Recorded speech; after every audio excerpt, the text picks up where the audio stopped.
ಮರಿಗಳಿಗೆ ಎಷ್ಟೇ ಆಹಾರ ಕೊಟ್ಟರು ಮರಿಗಳು ಬೆಳವಣಿಗೆ ಆಗ್ತಿಲ್ಲ, ವೇಟ್ ಗೇನ್ ಆಗ್ತಿಲ್ಲ ಅಂದ್ರೆ ಈ ವಿಡಿಯೋ ಮಿಸ್ ಮಾಡಬೇಡ್ರಿ.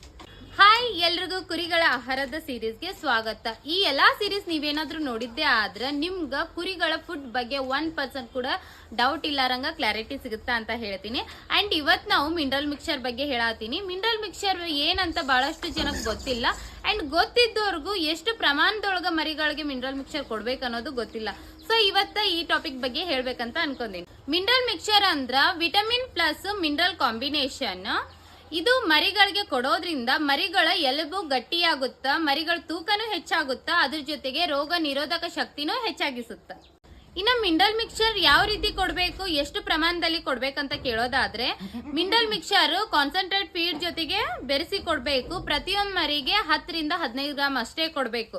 ಪ್ರತಿಯೊಂದ್ ಪ್ರತಿಯೊಂದ್ ಮರಿಗೂ ಗ್ರಾಮ್ ಚೆಕ್ ಮಾಡಿ ಕೊಡೋದಕ್ಕಾಗಲ್ಲ. ಸೊ ಅದಕ್ಕೆ ಏನ್ ಮಾಡ್ಬೇಕು, 15 ದಿನದ ಕಾನ್ಸಂಟ್ರೇಟ್ ಫೀಡ್ ರೆಡಿ ಮಾಡಿ ಇಟ್ಕೋಬೇಕು. ಎಷ್ಟು % ಮಿನರಲ್ ಮಿಕ್ಸರ್ ಹಾಕ್ಬೇಕು ಅನ್ನೋದು ಗೊತ್ತಿರ್ಬೇಕು. ಸೊ ನಾನು ನೆಕ್ಸ್ಟ್ ಸೀರೀಸ್ ಒಳಗ ಕಾನ್ಸಂಟ್ರೇಟ್ ಫೀಡ್ ಯಾವ ರೀತಿ ಮಾಡ್ಕೋಬೇಕು, ಎಷ್ಟು % ಕಾಳು, ಹಿಂಡಿ, ಮಿನರಲ್ ಮಿಕ್ಸರ್, ಸಾಲ್ಟ್ ಎಲ್ಲ ಹಾಕ್ಬೇಕಂತ ಡೀಟೇಲ್ ಆಗಿ ಹೇಳ್ತೀನಿ. ನೆಕ್ಸ್ಟ್ ಸೀರೀಸ್ಗೆ ವೇಟ್ ಮಾಡ್ರಿ. ಇಂಥ ಫಾರ್ಮಿಂಗ್ ಟಿಪ್ಸ್ಗೋಸ್ಕರ ನನ್ನ ಪೇಜ್ ನ ಫಾಲೋ ಮಾಡಿ. Thank you for watching.